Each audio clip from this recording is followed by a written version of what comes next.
Okay, I'll call the meeting to order. Mary, could I have a roll call? Beverly White, Here. Marge Jorgensen, Here. John Kraus, Here. Mary Coombs, Here. Mrs. Ganser, Here.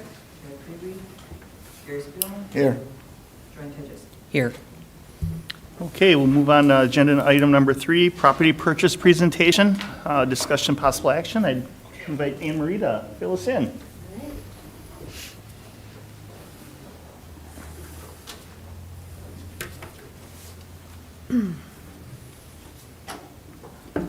Sorry. Okay. Back in 2018, the district set its strategic plan for the 2019-20 through 2024-25 school years. Under that, there were 4 core strategies, and one of them was facilities and operations. And within that, there was one 5-year strategic objective, and that was to assess necessity, condition, and use of district properties to determine and enact a sustainable plan. So each year, the board adopts district strategic actions that help support the 5-year strategic objectives that we have set. So for this year, the district strategic action for the facilities and operations is assess and update the 5-year facility plan to include long-range, large-scale building and property acquisition. So as part of the district strategic plan, the board had initially adopted a 5-year facility plan. We had a firm come in and assess all of our district facilities and provided us with updates. That was a few years ago. And so we annually update that plan so that we are continually looking 5 years out. So the board held a workshop in November of 2021 to focus on summer 2022 projects. And there is another workshop planned for this coming May to discuss long-range planning and potential projects. Sorry. Okay. It should be, okay. Okay. BDUSD is currently maximizing its available land for student and community use. So we don't have vacant properties that we aren't using. So we're using all of the land that we have. If the district did decide to move forward with a project in the future, we do not currently have land available for new construction or any other facilities. So the district has an opportunity to purchase property that is centrally located within the district boundaries. So the property that we are looking at is a total of approximately 58.03 acres. It is connected to a subdivision, so there is pedestrian access to it, which is a positive thing. Access to convenient travel corridors within the district. Currently, it is in agricultural production, and we would intend to leave it in that until we needed to do something else with it. It could provide space for student or community use within the next couple of years if we decided to do that. And it could also serve as a future site if and when the board decides that there is a need for new construction. So the property location, there's a little star, you can see it. Hold on.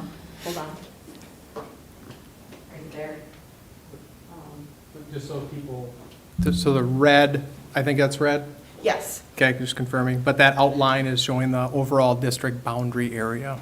So the 112 square miles of the school district property. So can you just, with the cross streets, so that's the highway where the star is? Yep, so this is 151 coming down here, and then this cross street here is Highway G. Yeah. So it's relatively central within the district. So we'll take a closer look at the property itself. So the areas that are highlighted in red would be the parcels that we would be looking to purchase. So the top The two parcels on the top right are just under 20 acres, and then the remaining 4 parcels are just over 38 acres together.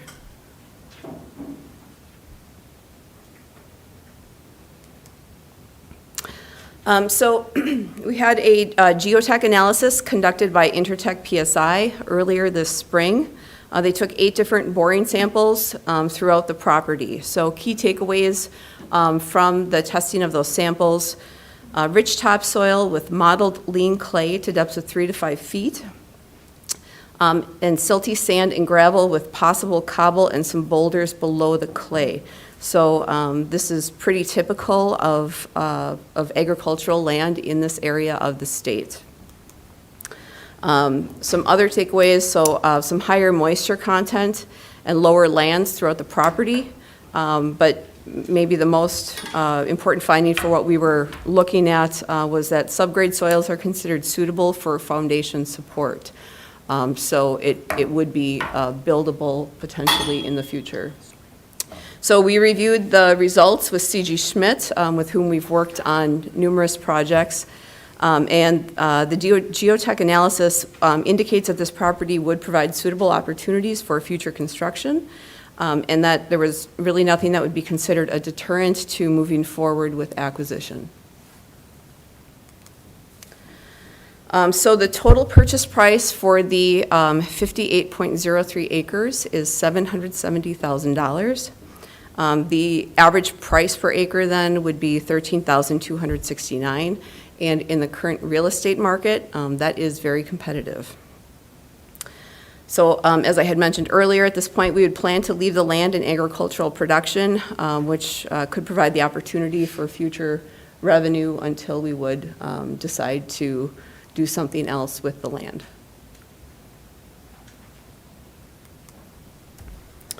So the financing for the land acquisition. Over the past several years, the district has demonstrated fiscal responsibility by adding to fund balance each year while maintaining low mill rates. The district has one-time funds that it could use to offset current fiscal year operating expenses.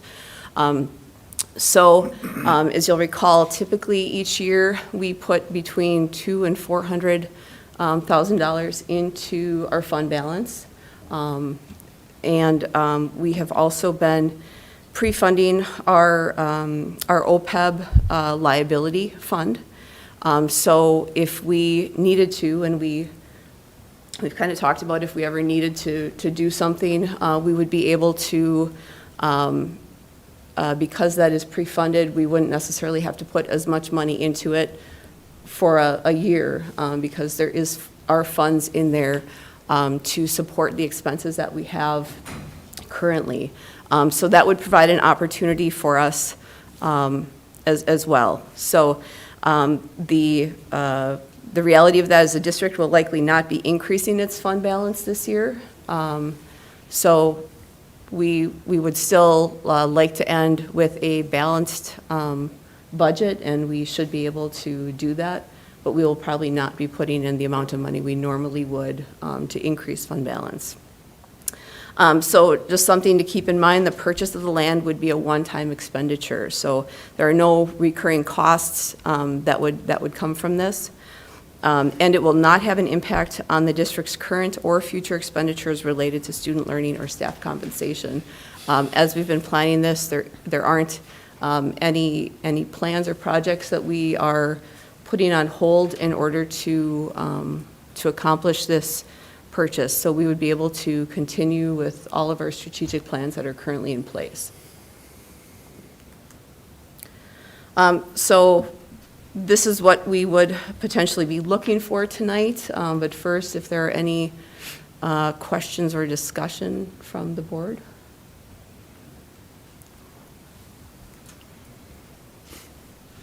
Anyone have any questions for Anne Marie at all? So Anne Marie, just for clarity's sake, from the previous slide, obviously we would be purchasing this with funds that we currently have essentially in our general fund, and just indicating that the funds we're using would obviously then not be eligible or available to us to be able to put into fund balance at the end of the year. Correct. Okay. So just from a clarity's sake to the community, it's a one-time only purchase. It's used with money we already have as taxpayer funds. And the Yes. intent right now is to continue with agricultural production. So we would potentially be earning some money in leasing the property to others for the current purpose that it already has. Correct. So Okay. there isn't any additional taxpayer obligation that comes as a result of this purchase. Excellent. And as you said, we'd be able to have that revenue. Okay.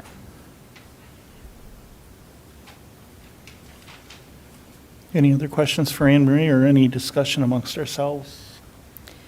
I think this is a good location for us to have because it would work for a number of different things in the future. I really appreciate that you guys have found some property with the pedestrian access, because I know it's tempting to look on the other side of the highway and tempting to move out where you get a nice big square piece of land, but I think this is important for the future of Beaver Dam, so I really think that this piece of land is well-suited for a number of things that we might need in the future.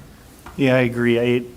I think we need to have some property in our portfolio for future projects, whether it's there or somewhere else, but at least we got something that we can say that is ours and, you know, something better comes up. I mean, you don't get an opportunity like this, like you said, with the access from the highway and the pedestrian traffic and the closeness to the city. It's very, I mean, I would say it's probably going to be very rare that we'll have another opportunity like this again. I mean, it possibly could happen, but it could be rare, and I just think I think it puts the district in a little bit better position long-term down the road, and I think that's what we need to think about, and gives us some, maybe some other options down the road. So I'm definitely in favor of it. I agree with everybody, what everybody said here, because the purchase time is right now. I mean, we don't have these opportunities come forward, and to be, say, 5 years from now, when we say we really need to do something with one building or something like that, to try to find the right location might not be available. But we also will have the property if in the future something different comes along that we feel more comfortable with, we would be able to sell this current property and then purchase going forward. So it's a good opportunity for us to have it in our portfolio.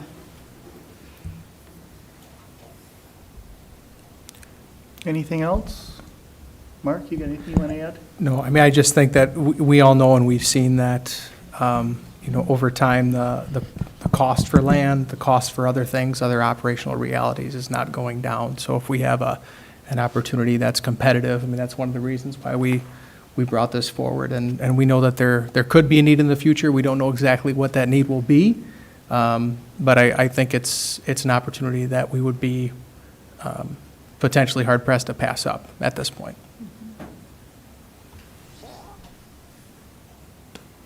Anything else? Anything else for Anne Marie? I'll make a motion, we approve the purchase of approximately 58.03 acres of land and authorize the expenditure of $770,000 for land acquisition and additional closing costs not to exceed $10,000. Second. Okay, we have a motion, a second, to purchase 58.03 acres of land and authorize expenditure of $770,000 for land acquisition and additional closing costs not to exceed $10,000. Mary, could I have a roll call vote, please? Marge Ferguson, Yes. John Kraus, Yes. Mary Coombs, Yes. Lisa Panzer, Yes. Gary Spielman. Yes. Joanne Tejeski, Yes. Deb Dillon. Yes. Thank you. I guess we also need an actual resolution for the purpose of this. Yes, so since that passed, I get to continue to the next part of my presentation. Mary, before we proceed, do we have everyone's name on that last roll call vote? Do we have Maria? Oh, I'm sorry. Okay. Yes. No, sorry about that. I missed that too. Okay. So before we move on with this, I probably should announce what number 4 is. It's a resolution declaring official intent to reimburse expenditures from proceeds of borrowing. Discussion and decision possible. You're all set, Anne Marie. All right, thank you. So as I mentioned earlier, the board will be having a workshop in May to discuss long-term planning and projects. So if the board decides to move forward with a project that would require the district to issue bonds for financing, the district would be able to reimburse itself for the cost of the land purchase from the bond proceeds. In order to have this option, the board would need to adopt a resolution within 60 days of the expenditure. So potentially, we would be adopting this tonight, so that wouldn't be an issue. The district would then have up to 3 years to make the reimbursement. So I know that had been a question, and so we would need to reimburse ourselves within, so if we close in May, we need to reimburse ourselves by May of 2025. Otherwise, it just expires.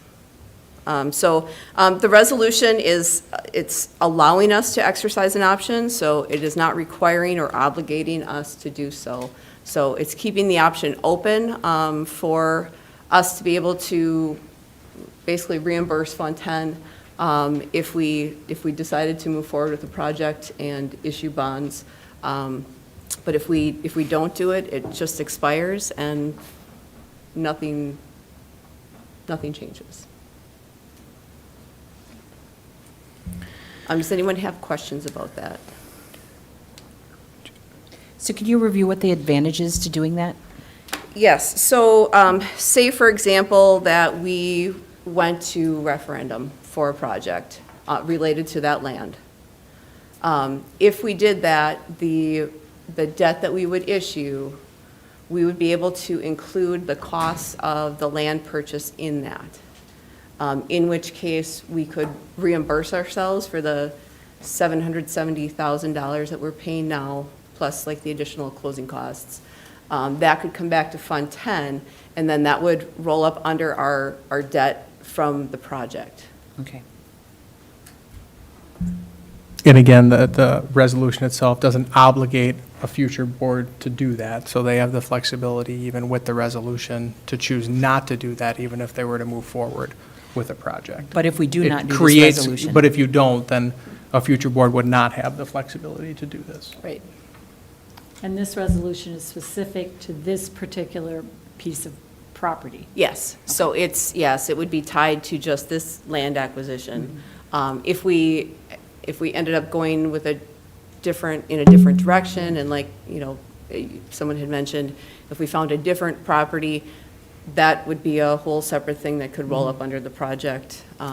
So this would just be tied to this particular purchase.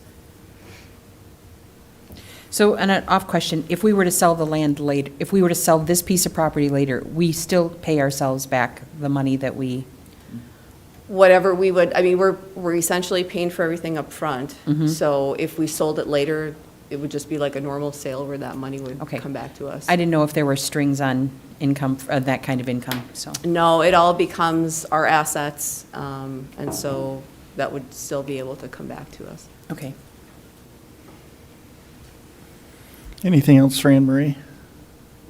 Anything with you guys? I kind of like the idea of the resolution because it opens up, keeps some doors open for later on down the road. For I sure. mean, I'm a firm believer of having flexibility and that, if that allows us to do it. Not saying we have to do it, but at least we got that option for future boards.